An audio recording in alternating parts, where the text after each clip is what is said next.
The true story of Project 2025 is a lot more interesting and complicated than the media narrative.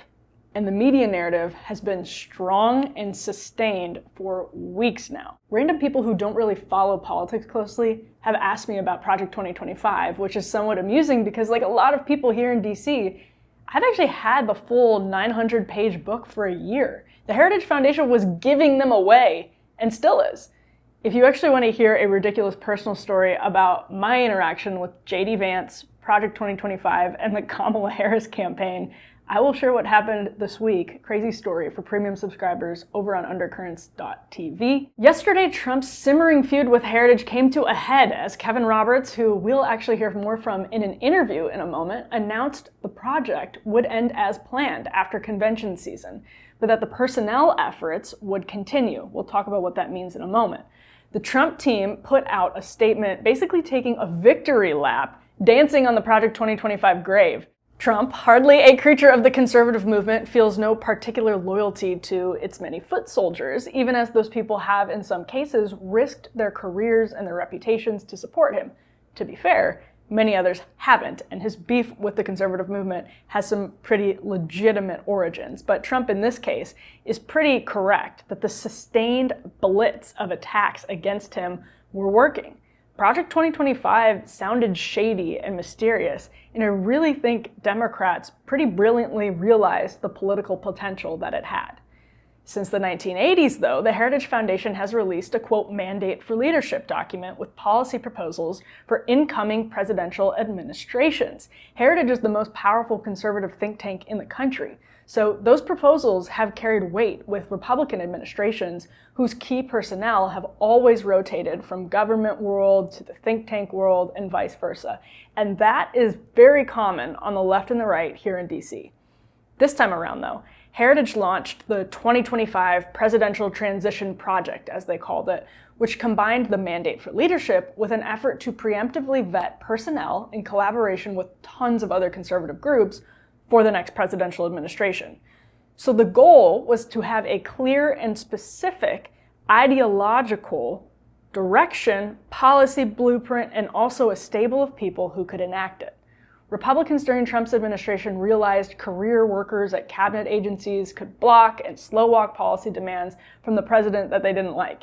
They felt the GOP was wildly unprepared to actually offer policy ideas as well. So the goal was to have these basically ready to go when Trump or DeSantis or whomever took office.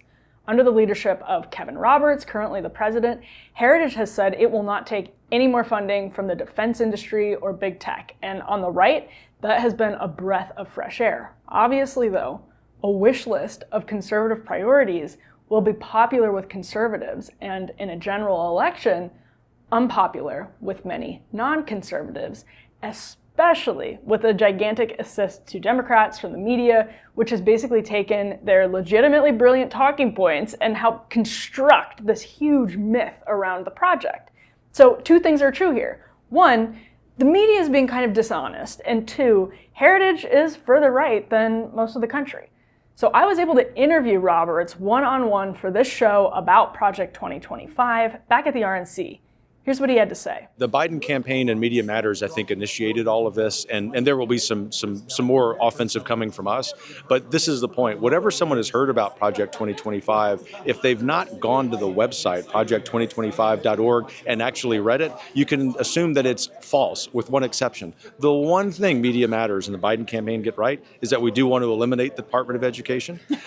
Which is awesome. President Trump has said that explicitly as well. So if I were to make a prediction, whether it's a full elimination of the department or at least a massive reform, which needs to happen on behalf of kids, I think we can expect that to happen. So I'll give them partial credit for that. As you bring up labels, what do you think it is about Project 2025? Is it the name? Like, what is it that has made this document, this policy document, intriguing as like a narrative that the media's latched onto? It's not the name, it's the fact that the policies are, for the most part, policies that Americans agree with wildly.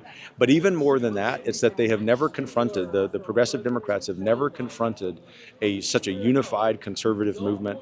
And it's unified not just in those policies, but also in terms of the people who, whether they serve in the Trump-Vance administration, which is up to the president, vice president, or whether they serve in a capacity at the state level, what they're saying is, we, common sense Americans, want to be part of restoring the American dream. And progressive Democrats don't want the American dream to be alive. I think that's what they hate about Project 2025. It's true, these types of proposals are extraordinarily common in politics. On its website, seeking to debunk myths about Project 2025, Heritage cites what the left-wing Center for American Progress did before the Obama administration.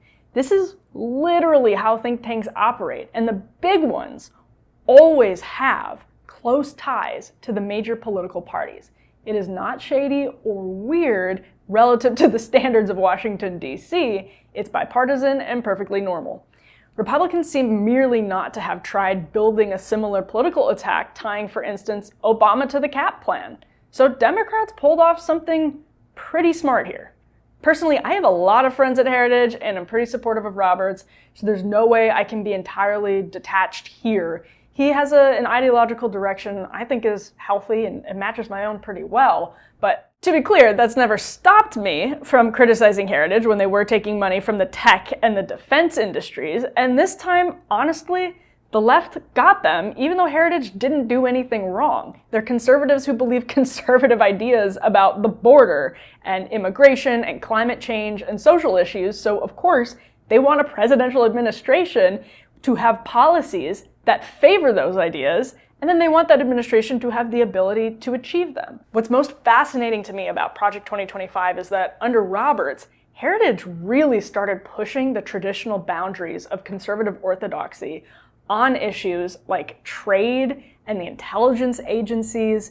In the mandate for leadership itself, Heritage commissioned arguments from new right positions and old right positions and kind of pitted them against each other, had them argue it out. That's in the project and in the book. The sad consequence of Project 2025 might just be that conservatives feel less and less inclined to find consensus with the left, because no matter what they say that's critical of the right, the media will usually tell the story most politically advantageous to Democrats.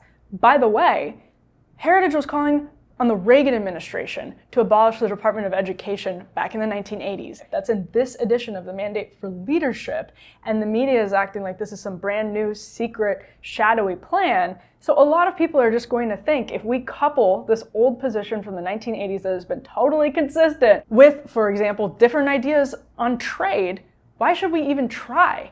We're going to be misrepresented no matter what. So as we're all groping for ways to bring the temperature down, the glass half full take on Project 2025 is that conservatives are seriously considering taking traditionally left-wing stances on issues they never ever would have before. And now they're toxic to potential partners across the aisle if they have any affiliation with Project 2025. So while it's been an absolutely shrewd and brilliant strategy for Democrats, for the country, it might be a bit of a nudge back in the wrong direction. Thanks for tuning into the Undercurrents channel. Make sure to subscribe and go to undercurrents.tv, my new favorite website, for even more behind the scenes and premium content. I'll see you back here soon.